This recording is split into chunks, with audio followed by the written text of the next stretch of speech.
Okay. Hi, everyone. Welcome to the final webinar, the pitch webinar. I'm joining here myself, Jessica, and Tesuru are also on the line, part of the team.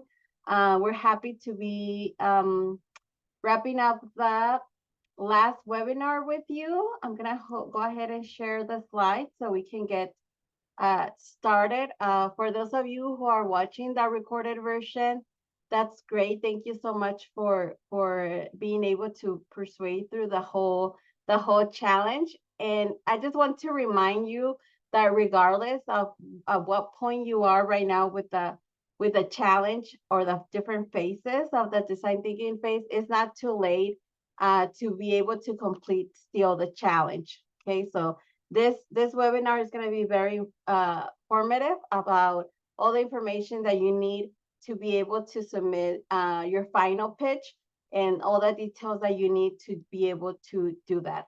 So as a reminder, remember that all the pitches are due on April 29. This is like the last day to turn in all the pitches, and I'll let you know today how to do your how to submit your final recorded pitch. We have the recorded versions of the past webinars of the past, including today's webinar. The past 4 webinars are going to be available on the website. So remember, you can still go to pactful.org GTIC/GTIC 23 to access all those webinars and the slides. So they're located on the bottom of the website. So again, you can still reference back to those webinars and look up any information that you need. And I just want to share personally also that we have here at the Jacobs, we have implemented the different phases with students through like camps, webinars, and we usually sometimes even have them run through the whole design thinking process in just 7 days. So I know some of you feel like you are barely starting or you have barely started, and I just want to point that out, that it's not too late to continue and be able to have the time to submit your pitches. So we're just gonna do a poll right now, a progress check right now based on the last webinar on the prototype that you started. So I'll let Jessica lead that with you. Hi, everyone. So we wanted to take a moment to recap on our last webinar, which was on prototyping. And in the prototyping phase, students designed, built, and tested their solutions, or are in the process of doing so. And we basically want to know how your teams are progressing through this phase. So this poll should help us understand. Now you can select your answers. You can unmute yourself. You can type in the chat box to share with the group. So feel free to answer how you want, but just if you could please select the answers in the poll. So here are the poll questions. Has the prototype phase been a smooth process? I know that it's probably been up and downs, but we just kind of want to have an idea as to how it's been going. So answer to the best of your ability. How have your students been doing in terms of getting feedback from potential users on the prototype? We have gotten some questions on this, which is why we wanted to ask this question. So answer to the best of your ability again. The next question is, which phases have you completed in the Pactful platform? So we've noticed that a lot of people haven't necessarily uploaded. We were at an event recently with some educators that are actually participating in the challenge, and they use Google Classroom and other, platforms. And I said, okay, well, you just got to make sure you upload everything into the Pactful app in order to be able to submit your pitch. So we just want to make sure that everybody's aware of this fact. We know that students work in different ways. So, but at the end of once all of it's compiled, to submit everything in the Pactful platform, I would appreciate that. The last question is, which Pactful resource has been the most helpful throughout the challenge process? we want to do the best that we can every time we connect with you guys. Every year we want to grow and evolve and make sure that we are doing the best job that we can to make this an enjoyable process. So the more feedback we get from you guys on what you enjoy, what you don't enjoy, etc., the better. So if you guys could take some time to finish the poll.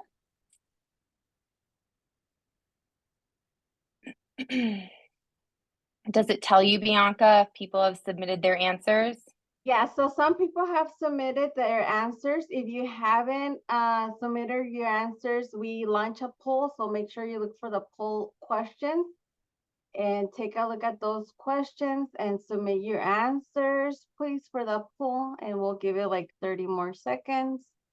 While they are doing that, we have a message that says that their students, Taziri Lam is saying that her students are having issues uploading to the platform and that they get a message that they can't upload.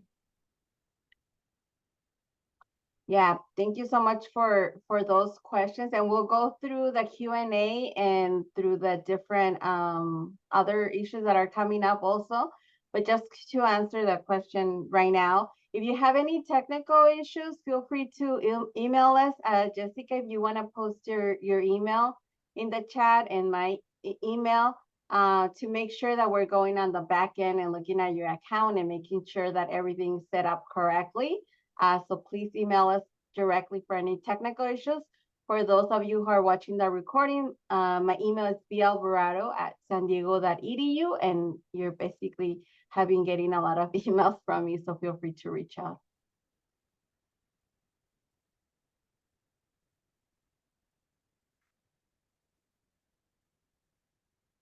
Okay, so let me end the poll and then we'll look at the results. And Jessica, let me know if you can see those results. I can see the results. So basically everyone says that the prototype phase has been a smooth process, that's great to hear. We know that it can be all over the map with that, so we are relieved to hear that. How have your students been doing in terms of getting feedback from potential users on the prototype? 67% said yes, we gathered feedback, and 33% says we still need to gather feedback. Okay, it's a good point to be at. Which phases have you completed in the Packable platform? And 100% have said understand phase. Lastly, which Packable resource has been the most helpful throughout the challenge process? And Packable curriculum activities at 67% and follow-up emails at 33%. Facebook community group is 0 and educator webinar is 0. So these are good. This is good feedback for us because then we can continue to add to the resource that works for you. So if I can just say that since we were only able to choose one answer, like I chose the curriculum activities, webinars have definitely been helpful also. Okay. But if I needed to choose one that's more like even more useful than I just don't want you guys to think that you're doing these webinars and it's like screaming into the void. It's not. They've definitely been helpful, but the curriculum activities are really just so wonderfully designed that that's why I chose that. Thank you so much. Thank you for the feedback. And then Jessica, we have one comment in the chat from Dan, if you want to read that, please. Oh, yes. Dan said, we're just getting rolling on Packable, but starting soon. Projects have gotten a round of feedback and students are now doing a higher fidelity version, final version for the year, probably. So that's great. We love when you guys let us know how you're doing because then we can really get a feel for what we can do to best support you, especially in this last stretch during the challenge. So thank you for all the feedback. Yeah, thank you. And Jessica, maybe do you want to speak on how we recently had the experience with the students during the boot camp and you had them ideate different solutions and how they kind of chose a final project to focus on? I remember that you shared like very interesting knowledge around that of how you what was that experience like helping them define a project? Well, I think that it's very overwhelming because when you're understanding a problem, there are so many different ways to approach a problem. And so when you do get to the ideate and prototype phases, it's takes a lot of teamwork and really, really good communication and patience with each other. And recognizing that when you're in a team, we all have something to contribute, which is actually something we're going to touch on next. Tazeru is going to mention that, but it's fun to we want to keep this fun. You want to keep students engaged. You want to keep them, thinking. And so as the process of prototype evolves, there were students that built a drone to collect garbage on the beach, and the radar, which would be a photonics award. They also incorporated, we should contact vendors and people who make this stuff so they can incorporate a certain QR code. So when it is being recycled, we know where it goes, we know where it came from, et cetera, with the recycling process. So working straight in collaboration and just adding details on as they go. It's just fun to watch it grow, expand, shrink, eliminate. So it's quite the process, but trying to stay focused can be difficult. So that's something that you just want to definitely hammer in. It doesn't have to be perfect the first time, so that's the whole point is you got to take your stab at it. So yep. Thank you.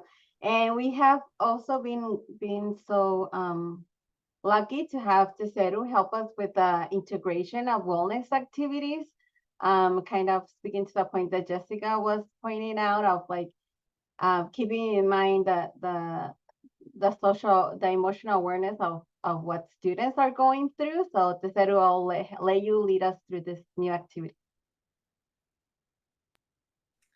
Thank you so much. And hello, everyone. Welcome, welcome, welcome. Welcome to the last webinar for the 2023 JTIC. We look forward to engaging you all more as educators in various ways through Pactful. Participating in more JTIC is definitely one way, but also in joining us in becoming a part of the newly forming Pactful Educator Network. This is a community where educators like yourself connect and grow with each other, share ideas, and fall in love with design thinking even more. So just shameless plug for that. Look out for an email once you've completed this year's JTIC on how to join the network. So for today's wellness activity, it's totally going to be strength-based, when our students, even when ourselves, when we pitch these ideas, when we pitch our ideas, we're vulnerable, right? And our confidence can be in flux. And so what can help us maintain a steady ground and composure is remembering our strengths. So here we have a table that lists topics and examples of different types of strengths that we'd like you all to share with your students and ask them how they view each other's strengths.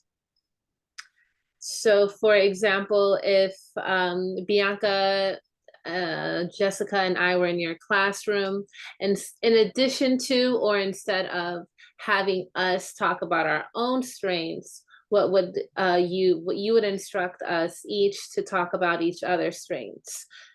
And this would give students a great deal of confidence, self-assurance, and compassion.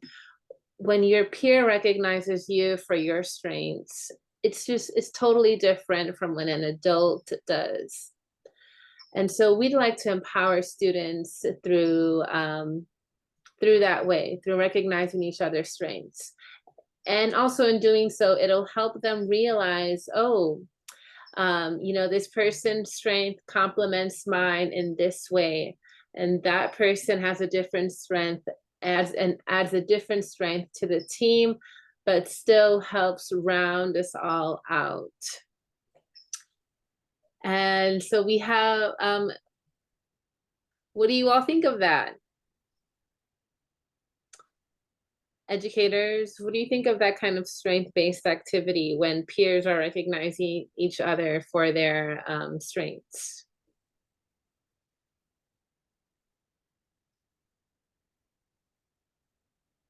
Have you done an activity like this before? Oh, yes, I see you. Yes. I can speak again. Clearly I'm the one for the night. I love your voice. I approach activities like that with a lot of apprehension sometimes. I appreciate so much how you're approaching these activities from a really kind and, you know, kind of vulnerable place. My experience with students is that they're not always approaching activities from the same place. And I get nervous about asking kids to share kind things about friends.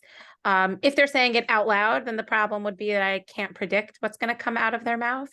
And if they're writing it, I guess then it would first need to be that I look it through before I would tell them to directly hand it off to other students.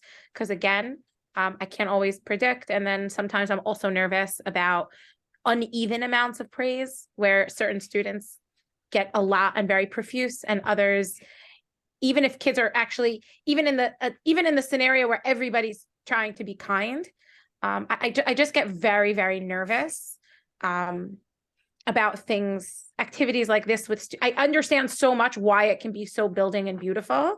And I guess some of my concern lies around students who perhaps misuse a process like this and how to mitigate for that. Yeah, that's a great question. And I'd love to spend time on how to mitigate that, because I think that's where the jewels lie. So right off the bat, when I do this activity in a large group of 20 students, I had them each pick a name out of a hat. And then, if they had their own name, then they had to, we'd have to do it again, so that's the way. And then when it comes to the dynamics, I totally get you in students being creative and sly. So, are you familiar with the team dynamics? Because we're isolating this, within the teams. And so they would have spent a great deal of time already working with each other, having built some kind of rapport with each other within their team. So they would have hopefully have established some kind of community of respect. So those are two ways I see, we can mitigate around this. So thank you. Actually, both. I like that idea. If they compliment specifically, or they speak to specifically students within their own team, perhaps, yes. and not other students, yes. then they've already spent weeks working together. Yeah, that's very nice. And you can still do that randomized name thing too within the group. So one student doesn't get an uneven amount of praise, because let's not have that happen. Yeah, let's avoid that at all costs. Any other thoughts?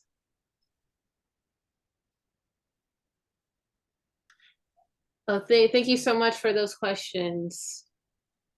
Thank you, Tesoru, for sharing that activity. And again, during the wellness activity, those are all optional and they're added here as assets. So feel free to take any of the information that is useful for you and your students. So as mentioned before, we're gonna do the final pitch phase activity, and we're gonna give you all the details to finally submit your students' work and final projects. This is the accumulation of all the work, the research, the explorations that students have put together throughout the different phases of the challenge. And as a reminder, remember that magical date, April 29, which I'm gonna repeat for 100 times tonight, is the final day when all the pitches are due. So what does pitching mean? So pitching is presenting your final story to describe the solution that you're trying to create. And you're trying to also like convince others that your solution can make the world a better place. When students, and I think this is like an important part that we have discovered through working with different students and putting together different camp experiences or even the webinars for the challenge, is that when students are able to tell their story of why they decided to put a project together, this really resonates through their final pitch, right? Being able to say like how does this problem affect them, or like a family member or a community member, someone close to them, like why did they decided on the first place to select this social issue and design a solution around it. I think when we come back to like the final pitches and the different evaluations of the pitches, that's a really important aspect of the projects. Students being able to transmit the meaning of why, right? Why is this important? So this is, I'm going to talk to you a little bit about the different activities that they can use to create their final pitch. So let's watch this video and let's see.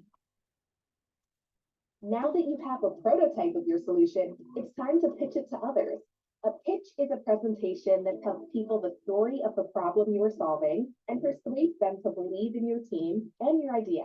To create a pitch, your team will need to craft the story of how and why you came up with your solution. You'll want to draw people in and create an emotional connection so they understand the impact your solution will make on others and the world.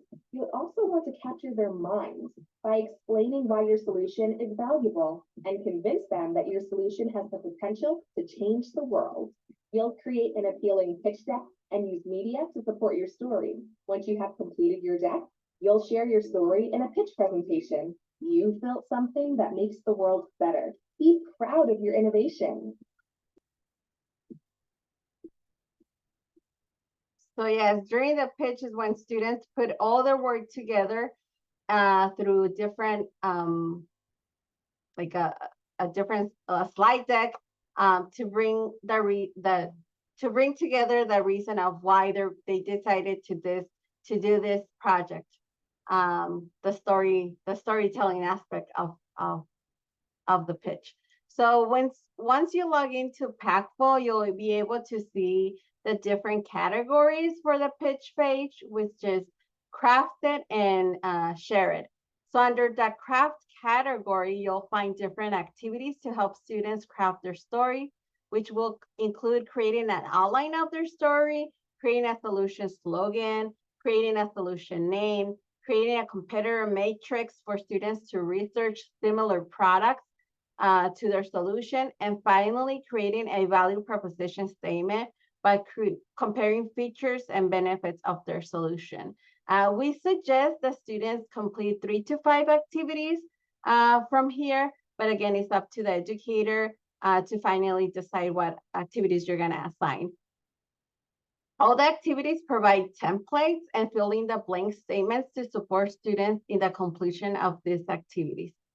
The final 2 activities focus on ways that students can share their story, so the sharing part. Here we provide a template of the presentation to create their final pitch deck, but just remember that this is a template and students should design their final pitch in a way that is aligns with the theme of their solution, right? So we provide a basic template that is very basic with no creativity at all, but please do have students personalize their slide deck according to their solution.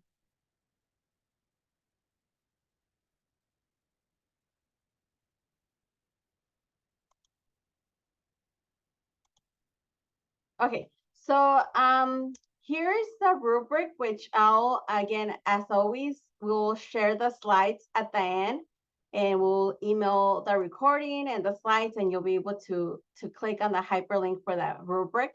But here's an overview of the rubric, and I can pull that up here so you can see the rubric.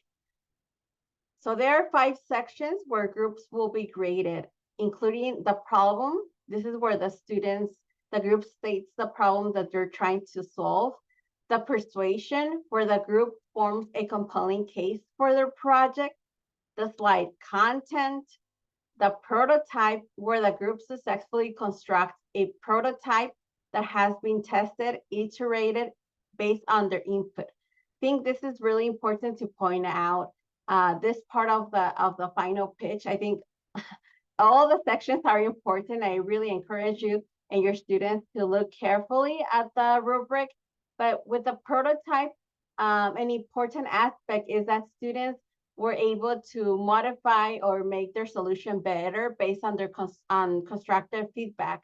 What input did they gather from potential users, right? And potential users can mean different things depending on what the solution was and who it was intended for. It might be other students, it can be parents, families, it can be, there's unlimited answers to who the potential user might be, but making sure that they gather feedback from the user and that we're able to see on their pitch that they made modifications based on their feedback. So I just want to mention that because that's something that we see a lot missing with final pitches. And of course, for the overall presentation of their pitch. The grading scale goes from 1 to 3, where the lowest score of 1 is given to the content that needs more work, a 2 for a content that meets criteria, and 3 for work that shows full comprehension and implementation of the assignment or exceeds expectations. And again, we'll go over questions. So if you have any questions, put them in the chat and we'll go through the different questions that you have at the end.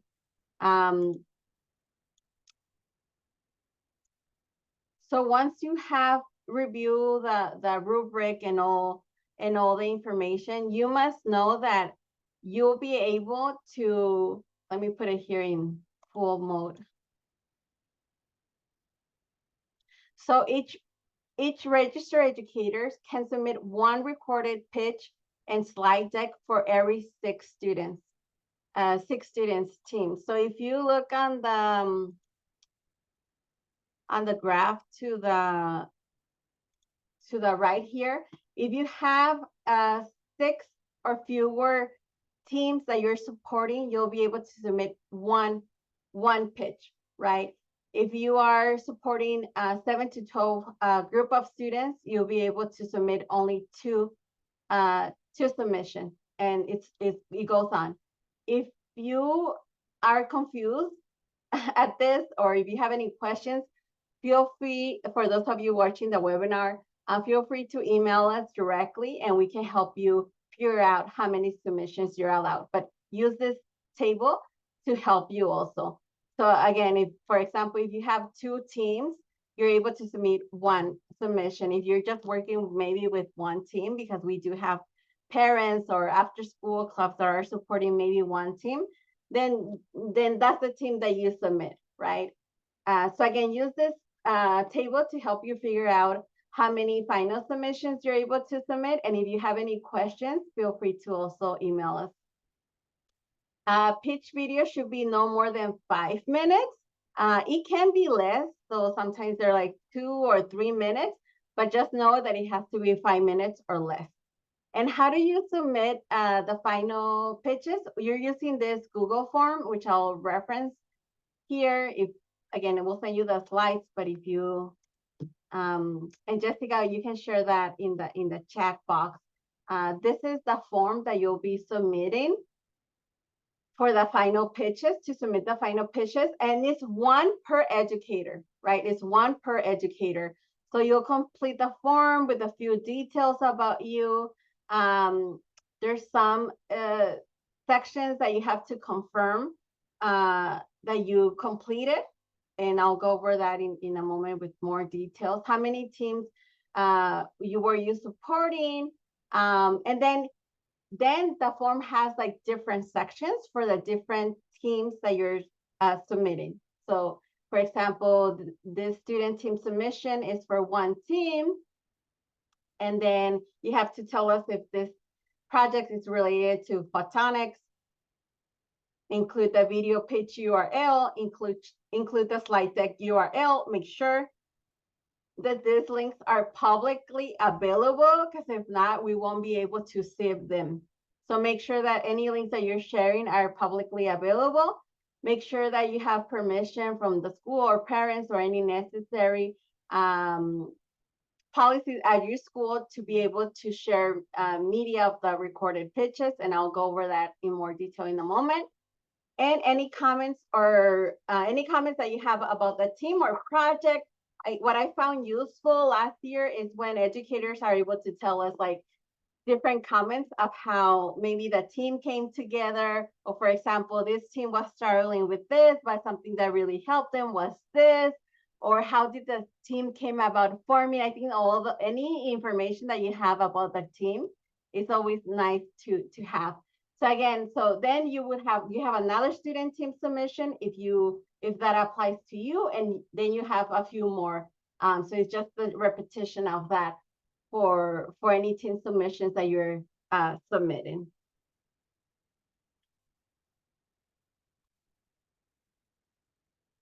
Okay, so that's the form. Again, if you have any questions on that, feel free to email us directly, and we can answer any questions that you might have on that. Again, use the Packful Pitch rubric to evaluate pitches for prizes, and we're actually asking you to narrow the teams in your classroom, and I'll go over that in a moment too. Final announcers will be announced via email and social media by May 19.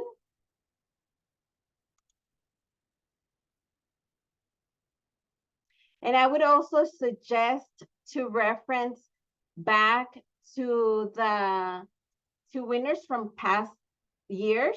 So if you go under the Jacobs under events, you can see prior year's events, but we'll drop this in the link for last year, packful.org/GTIC 2022. And on the bottom, you'll be able to, through the page, you'll be able to see the winning teams from last year. So you can see an example of their videos, of what topics they were covering for the Photonics Award, the different projects that they were working on. So I strongly encourage you to go and check those out.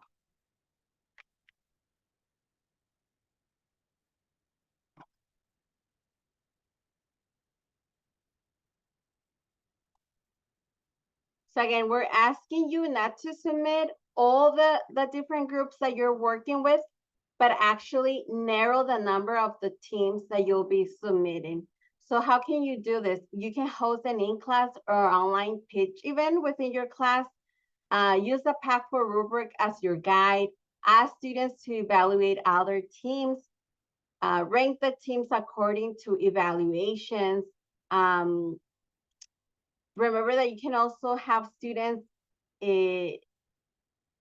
well, before I go into that, I just want to make clear that you need to narrow the number of the teams that you're submitting, right? Because there's a limit on how many teams you can submit.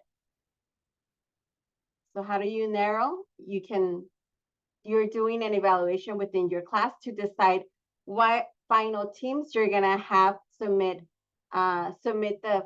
their pitches for the challenge. And again, if you have any questions on this, feel free to email us if it's confusing or if you're having trouble understanding. So once you have done your narrowing of the teams and decided what teams are going to be moving to the challenge, this is what the pitch submission needs to incorporate. So it's also important to know that students should only use their first names in the videos once they start recording their pitch for the challenge. If teams choose to share images or videos of themselves for the pitch, make sure they have a photo consent from your school. If this is not possible, they can simply use their voice to narrate the video, right? If you do like a screen recording of their pitch, then that's fine. Check your school policies for media release, for public sharing. Yeah, and that's an important question that is being asked on the form. So you have to select and confirm that information before you're able to submit the pitches. Okay, so what does each team need to have? And this is as you go through the form, you'll see this is like the repetition information that we have for each team project that you submit. So they need a project name, solution name, project or solution description, a student team name, number of students, global goal, the global goal they're addressing, if it's related to photonics, submit a video pitch URL and slide deck for their presentation, and make sure that those two links are public. Right? We won't be able to create it or judge it if they're not public. We won't be able to access that information. So please make sure that they are public. And I was gonna mention also the different resources that you can use for recording. So you can use screencast, you can use Zoom, you can use iMovie, WeVideo, and as far as hosting the video, some educators upload it to the Google Drive and send us the Google Drive, and that's fine. Just make sure it's shareable and open to anyone. And finally, make sure that all your work in the final pitch is reflected in Packful, as Jessica was mentioning before. So make sure that Packful reflects the same information you're provided to us in the form. So all the different phases, the 4 phases, need to be updated, the names, their work has to be completed. Each phase has to be submitted, because we go back and check to make sure that all those phases have been completed in order for you to be able to participate in that challenge. And just as a reminder, here are the prizes. Student teams will be able to designate the following amounts to the charity of their choice, right? And we'll be in contact with the winning teams to find out what charity they would love to donate their prize. And just to mention also that we have a database with different charities that we can provide, but also if you have a charity in mind already that maybe is local to your school, or that you want to select, feel free to reach out to us and we can check on that too. Another reminder, the students also have the ability to compete for this year's Photonic Innovation Award. This can be like a second award besides the challenge different awards.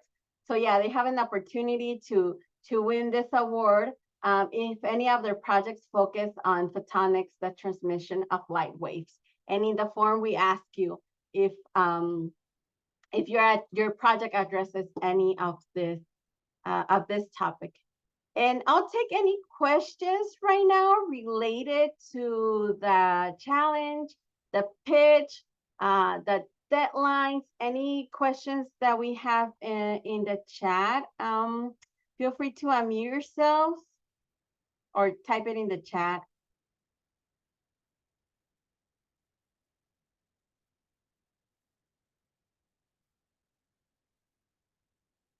So I don't see any questions right now. We'll keep going and we'll leave time at the end too. So Jessica, if we want to do that announcement. Hi, everybody. So I'm sure you all have been receiving emails from me. I have been reaching out and will continue to until the deadline for pitch submissions to offer support and guidance and help and to answer any questions. With that, I will actually be having 3 virtual office hour sessions in the month of April. They're just informal sessions to answer questions or to help guide you through anything in the platform, et cetera, et cetera. I'll be sending an email out with the Zoom links associated with each of these dates at the end of March. So, and then I will also be sending reminders the day before my office hours, just so you guys remember. But yeah, we just want to be as available as possible and offer opportunities for educators at different times to ask questions. So that will be coming up. And then, can you go to the next slide, Bianca? Yeah. Like we do every week, we have been giving Storyteller Awards, not every week, every webinar, to teams who share their progress on social media using the hashtag JTIC23. So we wanted to take a moment to spotlight some of our educators who've been posting on social media and continue to encourage everyone to share the progress that your student teams have been making. So this week, the shout out is to Celine Martinez and Kim Flintoff. Celine posted on Facebook and Kim on LinkedIn showing the student teams working. We love seeing the visuals, the post-it boards, you know, the ideating, the thinking, the brainstorming. We want to see how students are engaging and how they work through these processes and what works for them. So continue to share. We encourage it. More people see and are encouraged and want to get through the steps, and it gives them ideas as well. So it's really a collaboration effort. So yeah, that basically is the end of the webinar. So I'll hand it back over to Bianca to take any questions. Thank you, Jessica. Yeah, so again, feel free to reach out if you're watching the recorded version for any questions or comments that you might have. As mentioned, Jessica is going to have office hours. You can just pop in, ask your question. You don't have to stay for the whole 30 minutes. You can just show up, ask your question, and leave. Very informal. So we'll leave it at that. I'll stop our recording, but again, feel free to reach out with any questions. We're here to provide support. Any questions that you might have, or you're having difficulty with something through walking through the challenge, reach out and we can probably also direct you to any activities that might be helpful for that. So thank you so much.